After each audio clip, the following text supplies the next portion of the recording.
નમસ્કાર વિદ્યાર્થી મિત્રો, કેમ છો બધા? મજામાં? આજે આપણે ભાષા વિજ્ઞાનના યુનિટની અંદર એટલે કે MSN ભાષા વિજ્ઞાનની અંદર એકમ 4 જે મહત્વનું યુનિટ છે, જે તમારા એક્ઝામની અંદર પૂછાવાનું છે, એ વાક્યતંત્ર વિશે આપણે ભણીશું.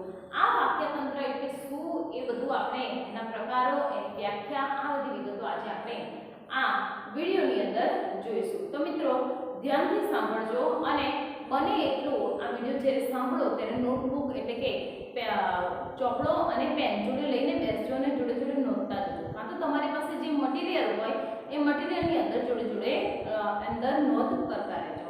તો ચાલો મિત્રો, આજે આપણે શીખીએ છીએ વાક્યતંત્ર. કોને કહેવાય વાક્યતંત્ર? વાક્યતંત્ર એટલે શું? વાક્યતંત્રની વ્યાખ્યા શું થઈ શકે? તો સૌપ્રથમ પહેલા એવું કહી શકું કે ભાષા વિજ્ઞાન જે છે એ ભાષા વિજ્ઞાન મુખ્યત્વે અમુક પાયાઓ ઉપર એના પાયાઓ હોય ને એ અમુક પાયાઓ ઉપર રચાયેલું છે. કયા કયા પાયા ઉપર અને કઈ કઈ શરતો ઉપર, કયા કયા સ્તર ઉપર રચાયેલું છે? તો ભાષા વિજ્ઞાન શાના ઉપર છે? તો કે શબ્દતંત્ર, રૂપતંત્ર, શબ્દતંત્ર, રૂપતંત્ર, વાક્યતંત્ર અને ધ્વનિતંત્ર. થોડાક આગા પાછા છે તમને, પણ પહેલું ધ્વનિતંત્ર, રૂપતંત્ર, વાક્યતંત્ર, શબ્દતંત્ર આ રીતે છે. એટલે આ ચાર પાયાઓ ઉપર, આ ચાર સ્તર ઉપર અને આ ચાર ઘટકો ઉપર ભાષા વિજ્ઞાન રચાયેલું છે. આ ચાર ઘટકોમાંથી ધ્વનિ એટલે કે ધ્વનિના નાના નાના છૂટા ક વત્તા અ વત્તા મ વત્તા અળ વત્તા અ એવી રીતે ક મ ળ એવી ધ્વનિની અર્થ છાયો આપણે છૂટી પાડીએ છીએ. એવી જ રીતે રૂપતંત્ર, એની સાથે કયું રૂપ કામ કરેલું છે, કયો રૂપ એનો મુખ્ય ઘટક કયો છે એ જોવાનું કામ રૂપતંત્ર કરે છે. એ જ રીતે શબ્દતંત્ર, કયો શબ્દ કઈ રીતે છે, શબ્દ ભંડોળની અંદર આપણે જોઈએ તો કયો શબ્દ અરબી છે, ફારસી છે, અંગ્રેજી છે, પોર્ટુગીઝ છે, આ બધા શબ્દ ભંડોળની અંદર અભ્યાસ કરવામાં આવે છે. અને છેલ્લું આપણું જે છે આ વાક્યતંત્ર, જેના વિશે આપણે અભ્યાસ કરવાના છીએ. આ વાક્યતંત્રનો અભ્યાસ એટલે કે વાક્યતંત્રનો બહુ જ સમૃદ્ધ રીતે અભ્યાસ કરી શકાય છે. કર્તા કર્મ ક્રિયાપદની આધારે એનો અભ્યાસ કરાય છે, ઘણી બધી રીતે એનો અભ્યાસ કરી શકાય છે. તો વાક્યતંત્રનો આપણે અભ્યાસ જોઈએ કે કોને વાક્યતંત્ર કહેવાય છે. તો ચાલો મિત્રો સૌપ્રથમ જોઈએ કે વાક્ય કોને કહેવાય. તો ઉચિત વ્યવસ્થા, પહેલું તો એવું કહી શકે ઉચિત વ્યવસ્થા. ઉચિત વ્યવસ્થા શાની? તો કર્તા, કર્મ અને ક્રિયાપદ. વાક્યની ઉચિત વ્યવસ્થા એટલા માટે કે કર્તા, કર્મ, ક્રિયાપદની ઉચિત વ્યવસ્થા જ્યારે જે સમયગાળા દરમિયાન જે જગ્યાએ હોય એને સીધી સાદી ભાષામાં સામાન્ય રીતે આપણે વાક્ય તરીકે ઓળખીએ છીએ. ખ્યાલ આવ્યો? સમજાયું? આ ટૂંકામાં ટૂંકી તમારા સમજના માટેની આટલી વ્યાખ્યા થઈ ગઈ કે વાક્યોની ઉચિત વ્યવસ્થા એટલે કે શબ્દોની અંદરની ઉચિત વ્યવસ્થા. ઉચિત વ્યવસ્થા તો કેવી વ્યવસ્થા? કર્તા, કર્મ, ક્રિયાપદ આ તો સામાન્ય રીતે હોય એની અંદર એમ. એટલે વાક્યનું શરતોનું પાલન થવા માટે આ વસ્તુ જરૂરી છે કે કર્તા, કર્મ, ક્રિયાપદ. પછી બીજી વ્યાખ્યા એ રીતે કહી શકાય કે ચોક્કસ પદોનો સરવાળો કાં તો ચોક્કસ પદોનો સમૂહ. ચોક્કસ પદોનો સમૂહ એટલે કે ચોક્કસ નિશ્ચિત વ્યવસ્થા હોય એ ચોક્કસ પદોનો સમૂહ એટલે વાક્ય કહેવાય. આ બીજી વ્યાખ્યા થઈ. આ ઉપરાંત ત્રીજી વ્યાખ્યા એ રીતે કહી શકાય કે વાક્ય એટલે વાક્યની યોગ્ય શરતોનું પાલન થવું એમ. તો કે યોગ્ય શરતો એટલે કઈ શરતો? આ તમને શીખવાડ્યું છે લગભગ તમે BSM 6 માં કે 5 ની અંદર તમારે આ ભણવામાં આવતું હતું મીમાંસાની અંદર કે વાક્યની શરતો કઈ? તો કોઈ વાક્યની શરતો કઈ? તો કે આકાંક્ષા, યોગ્યતા, સન્નિધિ. એવું તમે શીખ્યા હતા ને? તો વાક્યની ઉચિત શરતોનું પાલન જે જગ્યાએ થયેલું હોય એ વાક્ય તરીકે તમે એને ઓળખી શકો છો. ખ્યાલ આવ્યો? તો આ મિત્રો આપણે થઈ વાક્યની વ્યાખ્યા. હવે આપણે જોઈએ છે કે વાક્યની કેટલીક શરતો રહેલી છે વાક્ય બોલવા માટેની. હમણાં જ કીધું તમને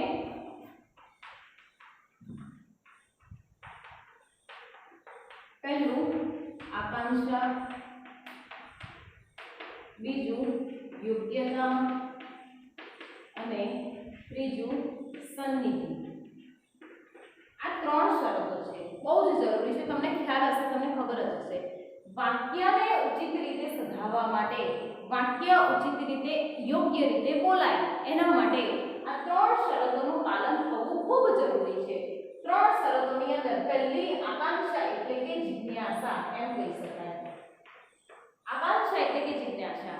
આપણે એક શબ્દ બોલીએ અને એક શબ્દ બોલ્યા પછી બીજો શબ્દ જાણવાની આપણને ઈચ્છા થાય એને આકાંક્ષા કહેવાય. જેમ કે હું તમને એવું કહું કે આવતીકાલે પરીક્ષા, આટલું શબ્દ હું બોલું, આવતીકાલે પરીક્ષા, આટલો શબ્દ બોલું.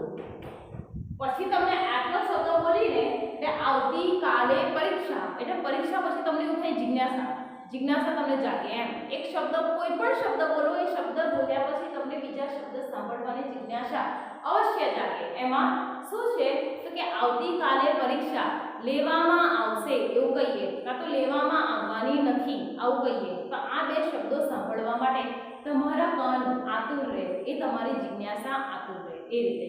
એટલે દરેક શબ્દને બોલવા માટે દરેક શબ્દ આકાંક્ષ હોય છે એટલે કે સાકાંક્ષ હોય છે. એ શબ્દને બોલ્યા પછી બીજો શબ્દ સાંભળવા માટેની શું થાય છે? જિજ્ઞાસા જાગે છે. ત્યાર પછી બીજું છે યોગ્યતા. યોગ્યતા એટલે કે યોગ્ય સમયે યોગ્ય પદની અંદર ઉચિત શબ્દો પ્રયોજાવા જોઈએ. એટલે કે કેવી રીતે કે એમ કહીશે, અહીંયા એવું કહેવાય કે ગીતા પાણી ખાય છે. હવે જો ગીતા પાણી ખાય છે એવું કીધું છે અહીંયા. હવે અહીંયા યોગ્યતાનો અભાવ જોવા મળે છે વાક્યની અંદર. કેમ? તો કે પાણી એ ખાવાની વસ્તુ નથી, પાણી એ શું છે? પીવાની વસ્તુ છે. તો અહીંયા પાણી ખાય છે એ શું છે? યોગ્યતાનો અભાવ અહીંયા જોવા મળે છે. એટલે વાક્ય ઉચિત રીતે સધાવવા માટે એ શબ્દ યોગ્ય જગ્યાએ પ્રયોજાયેલો હોવો જોઈએ. જો વાક્ય ઉલટા સુલટા કાં તો એની અંદર યોગ્યતાનો અભાવ હોય તો એ ઉચિત વાક્ય બનતું નથી, કાં તો વાક્ય જ બનતું નથી. આ બીજી શરત થઈ. ત્રીજી શરત છે કે સન્નિધિ. સન્નિધિ એટલે શું કહેવાય? તો સન્નિધિ એટલે કે સમયની નિકટતા કહેવાય. આ તમને બધું લગભગ તમે ટીવાયમાં શીખ્યા જ છો એટલે તમને આવડે છે. સમયની નિકટતા. સમયની નિકટતા એટલે કેવી કહેવાય? કે હું એવું કહું કે આવતી કાલે, હવે હું એવું કરું, આવતીકાલે મેં કીધું, પછી હું થોડીક વાર બેસી જાઉં, 5-10 મિનિટ બેસી જાઉં, પછી હું તમને કહું એવું કરું, પછી થોડીક વાર પછી બોલીશ અને પછી ફરીથી હું બેસી જઈશ. તો તમે શું કરશો? વિડીયો જોશો, લેક્ચર સાંભળશો? નહીં સાંભળો. કેમ નહીં સાંભળો? તો કે વચ્ચે કે છે મેડમ બોલતા કઈ કલાક આવ્યા છે એમ એવું થશે તમને એમ. તો આવતી અને કાલે બોલતા પછી હું એમ કહું કે આવતી, પછી થોડી વાર બહાર જાઉં, પછી કહું કાલે, પછી થોડી વાર ફરી બહાર જાઉં, પછી પાછી અંદર આવું, રજા, પછી પાછી આવું, છે નથી એવું કહું તો આ શબ્દ શું કહેવાય? આ વાક્ય શું કહેવાય? ઉચિત ના કહેવાય. કેમ ઉચિત ના કહેવાય? તો કે એની અંદર શબ્દોનું યોગ્ય રીતે નિકટતા નથી, એને સમયની નિકટતા સાચવી નથી. એટલે કે કોઈ પણ વાક્ય બોલો તો એ વાક્ય બોલતાની સાથે એને સમય જોડાણ જોઈએ, એને સમયની નિકટતા જોઈએ. તમે એક શબ્દ બોલો પછી બીજો શબ્દ તમે કાલે બોલો તે ના ચાલે. વક્તૃત્વ સ્પર્ધાની અંદર તમે બોલવા ઊભા થયા અને 5 મિનિટનું વક્તવ્ય બોલો પછી 5 મિનિટ પછી એવું કહો મેડમ હું 2 લીટી પછી બોલીશ, તો ચાલશે? નહીં ચાલે. એટલે સમયની નિકટતા બહુ જરૂરી છે. મેરુનિશા હસતી હશે પણ સાંભળો. એટલે વાક્યની શરતોનું પાલન થવા માટે આ 3 શરતો ખૂબ જરૂરી છે. સમજાઈ ગયું? આ પહેલી વાક્યની વ્યાખ્યા જોઈ, બીજી વાક્યની શરતો જોઈ. ચાલો હવે આપણે એની અંદર ત્રીજી વસ્તુ એ જોવાની છે કે વાક્યના અભ્યાસની પદ્ધતિ.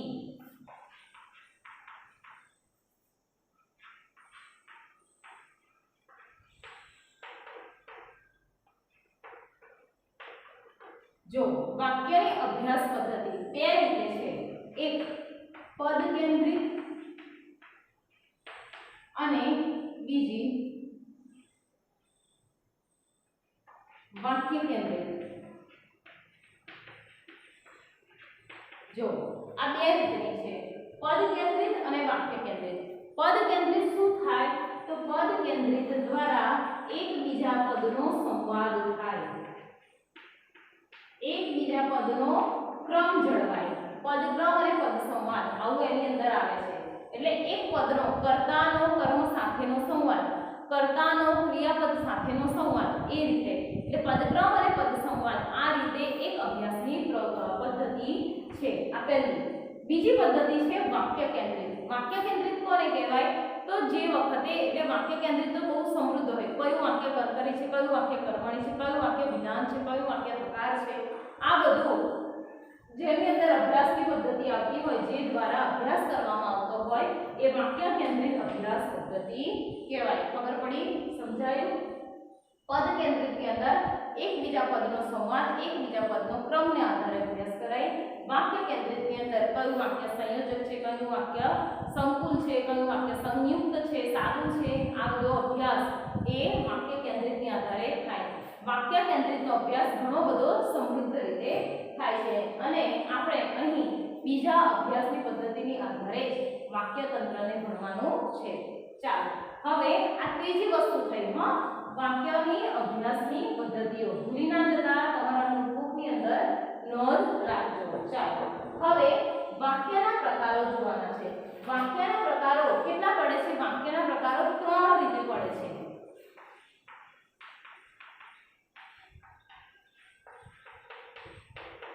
જો વાક્યના પ્રકારો 3 રીતે પડે છે. એમાં એક પ્રયોજનમૂલક, બીજું ક્રિયામૂલક. એક પ્રયોજનમૂલક, બીજું ક્રિયામૂલક અને ત્રીજું રચનામૂલક. નોંધી લેજો, આ 3 રીતે વાક્યના પ્રકારો પડે છે. આ 3 રીતે વાક્યનું વર્ગીકરણ કરવામાં આવે છે. પ્રકારોની જગ્યાએ વર્ગીકરણ કરી દેજો કે આ 3 રીતે વાક્યનું વર્ગીકરણ કરવામાં આવે છે. હવે આ વર્ગીકરણની અંદર પ્રયોજનમૂલકની અંદર પ્રકારો આવશે, ક્રિયામૂલકની અંદર પ્રકારો આવશે અને રચનામૂલકની અંદર પ્રકારો આવશે. યાદ રહ્યું? વાક્યનું વર્ગીકરણ 3 રીતે થાય છે. 1 2 3. એમાંથી આજે આપણે પ્રયોજનમૂલકનું વર્ગીકરણ ભણીએ, ક્રિયામૂલકનું ભણીએ અને રચનામૂલકની અંદર કયા કયા પ્રકારો આવે છે એ જોઈએ છીએ. તો કન્ફ્યુઝન ના થતા આપણે પહેલો પ્રકાર ભણીએ છીએ પ્રયોજનમૂલક.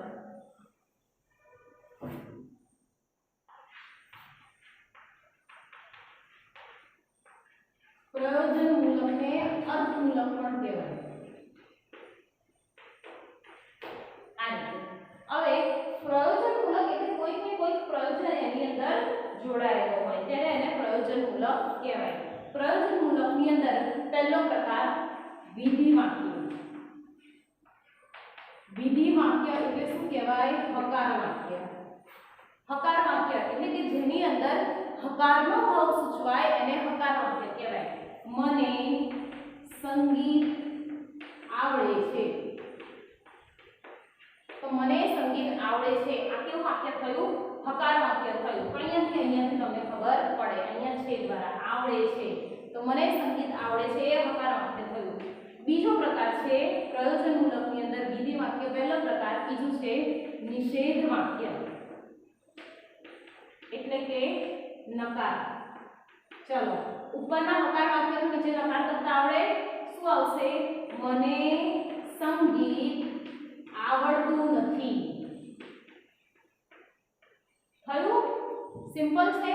જો પહેલું વિધિ વાક્ય, બીજું નિષેધ વાક્ય, હકાર વાક્ય અને નકાર વાક્ય. મને સંગીત આવડતું નથી, આ બીજો પ્રકાર થયો એની અંદર. ત્રીજો પ્રકાર છે એની અંદર નિર્દેશાર્થ વાક્ય. નિર્દેશાર્થ વાક્ય કશું વસ્તુનો નિર્દેશ કરવાનો હોય કાં તો કશી વસ્તુની માહિતી આપવાની હોય ત્યારે નિર્દેશાર્થ વાક્ય વપરાય છે. નિર્દેશાર્થ એટલે કે નિર્દેશ કરવો એવું કહેવાય છે. એ રીતે તો નિર્દેશાર્થ વાક્ય કોને કહેવાય? તો નિર્દેશાર્થની અંદર જેમ કે હું કશું વસ્તુ લાવી છું એવી રીતે, તો હું પુસ્તક લાવી છું. જો મેં શાનો નિર્દેશ કર્યો? અહીંયા હું પુસ્તક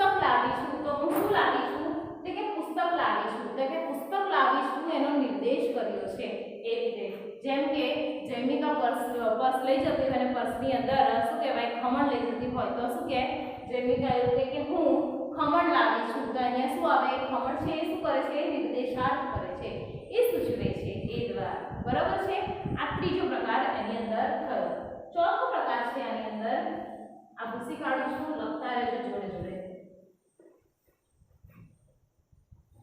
ચાલો ચોથો પ્રકાર એની અંદર છે પ્રશ્ન વાક્ય પ્રશ્ન વાક્ય કાં તો પ્રશ્નાર્થ વાક્ય જે સમયે પ્રશ્નાર્થ પૂછવાનો હોય કોણ કેવું ક્યાં એવો પ્રશ્નાર્થ પૂછવાનો હોય ત્યારે પ્રશ્ન વાક્ય પ્રયોજાય છે જેમ કે કોઈ પણ તમે પ્રશ્ન પૂછતા હોય એ રીતે તને ઘરે આવું છે પ્રશ્નાર્થ પછી બીના ભાષા વિજ્ઞાન આવડે છે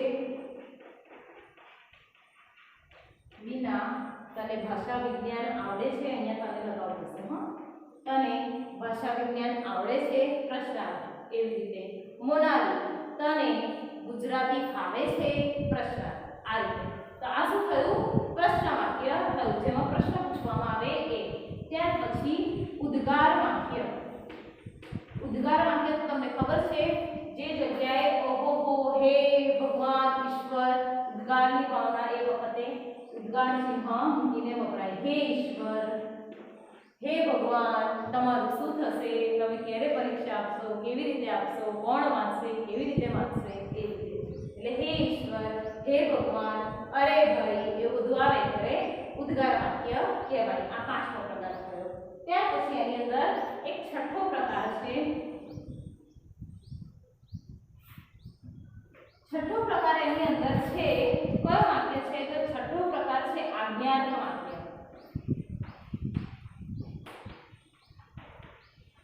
છઠ્ઠો છે આજ્ઞાર્થ વાક્ય આજ્ઞાર્થ વાક્ય કોને કહેવાય જ્યારે કોઈને આજ્ઞા આપવામાં આવે તે એવું કહીએ કે મોનાલી દરવાજો બંધ કર તો મેં શું કર્યું મોનાલીને આજ્ઞા આપી શું કર્યું કે મોનાલી દરવાજો બંધ કર તો આને શું કહેવાય કોઈને આજ્ઞા આપવામાં આવે ત્યારે એને આજ્ઞાર્થ વાક્ય કહેવામાં આવે છે સાતમું છે ઈચ્છાર્થ કાં તો અપેક્ષાર્થ પણ એને કહેવાય જેની અંદર ઈચ્છાર્થ હોય કાં તો અપેક્ષાર્થ હોય એ રીતે એને ઈચ્છાર્થ કે અપેક્ષાર્થ વાક્ય કહેવાય આની અંદર સામાન્ય કૃદંત વાળો આવે જેમ કે ગીતાને રમવું છે જો ગીતાને રમવું છે તો રમવું છે એની ઈચ્છા છે ખ્યાલ આવ્યો એટલે ઈચ્છાર્થ વાક્ય એને કહેવાય સમજાયું પ્રયોજનમૂલકની અંદર આપણે કેટલા પ્રકારો ભણ્યા વિધિ વાક્ય હકાર વાક્ય નકાર વાક્ય પછી નિર્દેશાર્થ વાક્ય પછી પ્રશ્ન વાક્ય ઉદ્ગાર વાક્ય આજ્ઞાર્થ વાક્ય અને ઈચ્છાર્થ વાક્ય આ 7 પ્રકારો પહેલા પ્રકારની અંદર આવે છે ચાલો ઝડપથી બીજો પ્રકાર જોઈ લઈએ પ્રયોજનમૂલક પછી કયા હતા ક્રિયામૂલક હતા ચાલો આપણે બીજું રચનામૂલક લઈ લીધું ચાલો રચનામૂલકની અંદર મુખ્યત્વે 3 પ્રકારો આવે છે પહેલું સાદું વાક્ય ચાલો કોને કહેવાય સાદું વાક્ય કે જેની અંદર કોઈ પણ એક કર્તા કર્મ ક્રિયાપદ હોય એને સાદું વાક્ય કહેવામાં આવે છે જેમ કે ગીતા વાંચે છે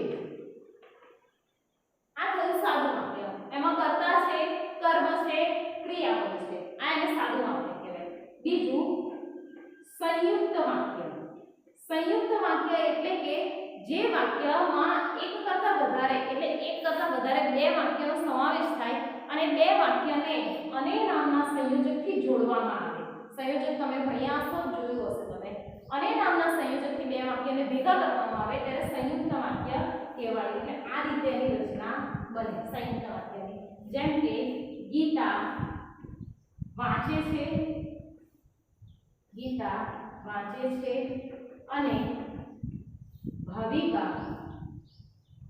ભાવિકા ગીત ગાય છે થયું તો આમાં આ પહેલું વાક્ય થયું અને આ બીજું વાક્ય થયું અને આને નામના સંયોજક દ્વારા શું થયું જોડવામાં આવ્યું એટલે એને કયું વાક્ય કહેવાયું સંયુક્ત વાક્ય કહેવામાં આવ્યું ચલો ત્રીજું વાક્ય છે સંકુલ વાક્ય તમને દેખાતું નહીં હોવું છે આ પૂછી કાઢું છું જો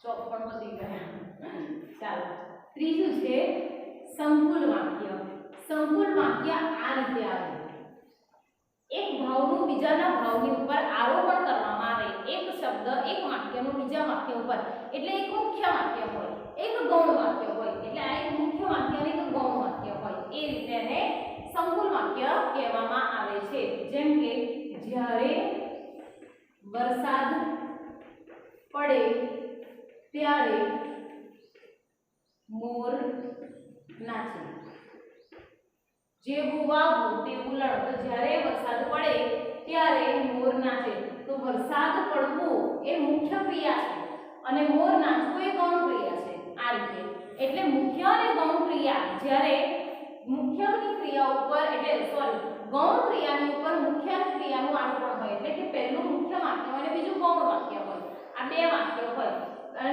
આટલું તમને ના યાદ રહેતું હોય તો જેવું તેવું જ્યારે ત્યારે જેમ તેમ જેમ વરસાદ પડશે તેમ શું થશે નદી નાળા ભરાશે એવી રીતે જેવું વાવવું તેવું લડવું જેમ તમે વધારે મહેનત કરીને વાંચશો તેમ તમારા વધારે માર્ક્સ આવશે તો આ જેમ તેમ જેવું તેવું જ્યારે ત્યારે જેવું એના આધારે જો તો એના આધારે થાય જો વરસાદ પડે તો પાક ઉગે તો આ જો તો જ્યારે ત્યારે જેમ તેમ એના દ્વારા વાક્ય ભેગું થાય એને કેવું કહેવાય સંકુલ વાક્ય કહેવાય રચનામૂલકની અંદર આ ત્રણ જ પ્રકારો છે ધ્યાન રહ્યું આવડ્યું આ બીજો પ્રકાર થયો તમારો રચનામૂલકનો હવે છેલ્લો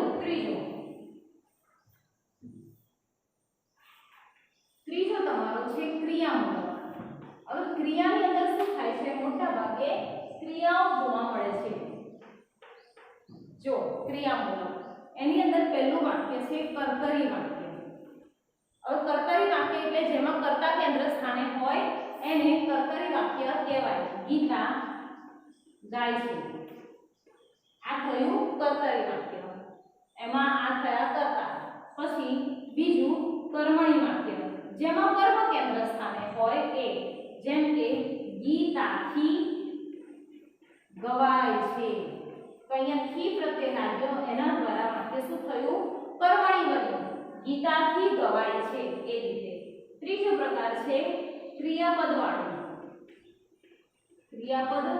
વાળું વાક્ય જો ક્રિયાપદ વાળું વાક્ય એક જ મિનિટ હું ચોક સુધી લઉં હા જો ક્રિયાપદ વાળું વાક્ય એટલે જેની અંદર ક્રિયાપદ જોવા મળે જેમ કે છે હતો એ બધા ક્રિયાપદો કહેવાય ખ્યાલ આવ્યો તો ક્રિયાપદ વાળું જેમ કે ગીતા ગાય છે તો અહીંયા લખાય ગીતા રમે છે તો આ રમે છે એ જે છે એ ક્રિયાપદ છે ખ્યાલ આવ્યો રમે છે આ ક્રિયાપદ થયું તો આ ક્રિયાપદ વાળું વાક્ય થયું એવી જ રીતે ચોથો પ્રકાર થશે આની અંદર પહેલો જો કર્તરી બીજું કર્મણી ત્રીજું ક્રિયાપદ વાળું વાક્ય ચોથું છે ક્રિયાપદ વિનાનું વાક્ય જો આ રહ્યું તમારું ચોથું ક્રિયાપદ વિનાનું વાક્ય હવે ક્રિયાપદ વિનાનું વાક્ય હોય તેની અંદર શું હોય ક્રિયાપદ ના હોય જેમ કે ગીતાને રમવું છે તો રમવું છે તો ક્રિયાપદ આવ્યું તો ગીતા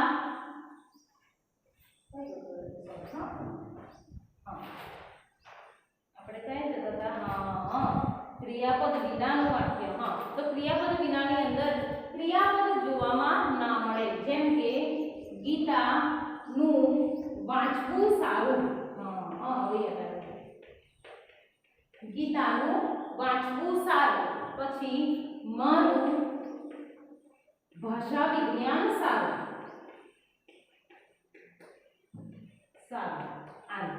તો જો અહીંયા કોઈ ક્રિયાપદ જોવા મળતા નથી આ શું કહેવાય ક્રિયાપદ વિનાનું વાક્ય ખ્યાલ આવ્યો આ ચોથો પ્રકાર થયો પાંચમો પ્રકાર એની અંદર છે પ્રેરક વાક્ય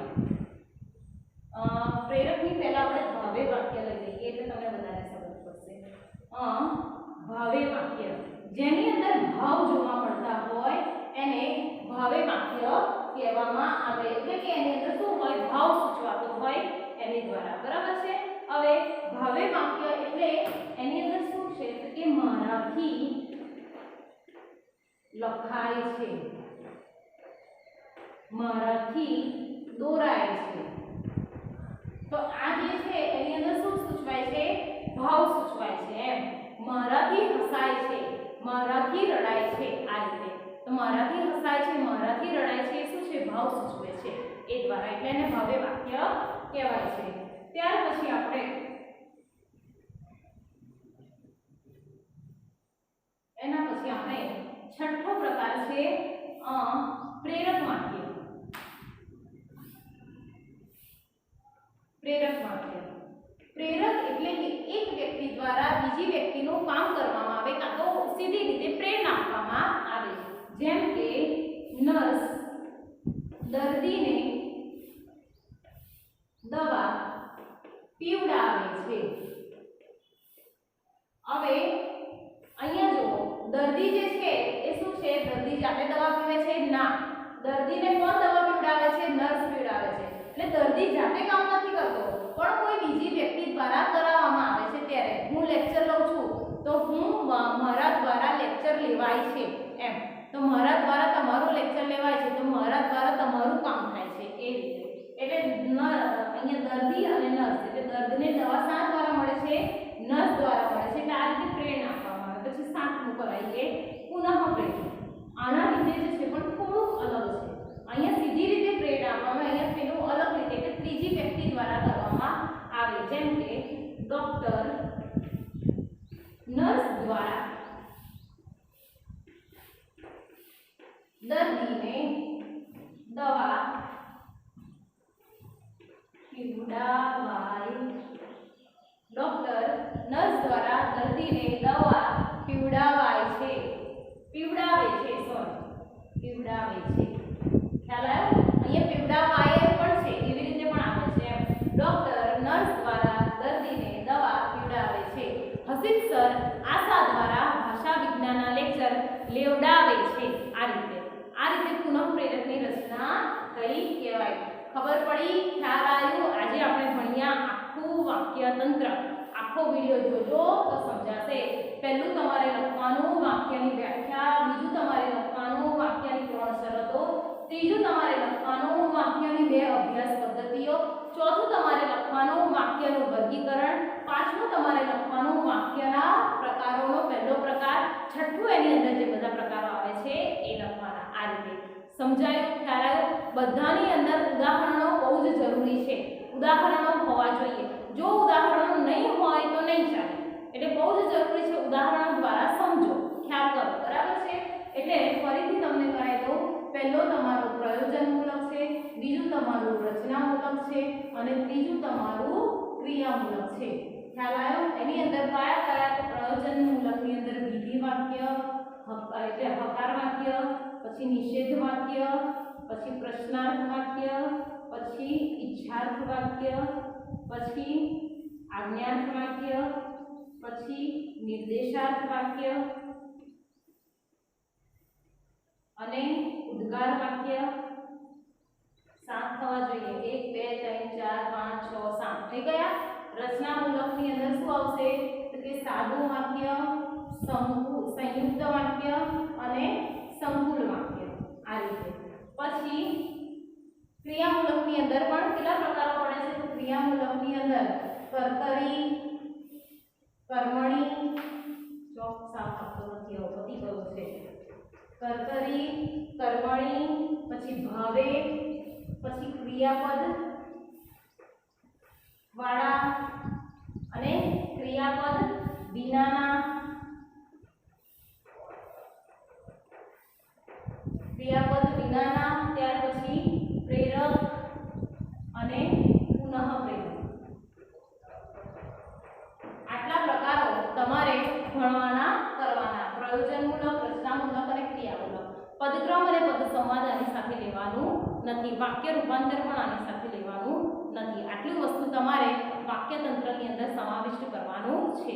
તો મિત્રો જો કંઈ ના સમજાય તો ફરીથી મને ફોન કરીને પૂછજો. બને ત્યાં સુધી તમારું મટીરિયલ સાથે હાથમાં રાખજો. જે મેં પીડીએફ મોકલાઈ છે એ હાથમાં રાખજો અને પછી આ સાંભળજો. 2-3 વાર સાંભળજો, એનો અભ્યાસ કરજો તો તમને અવશ્ય આવડશે. ચાલો મિત્રો, આવજો.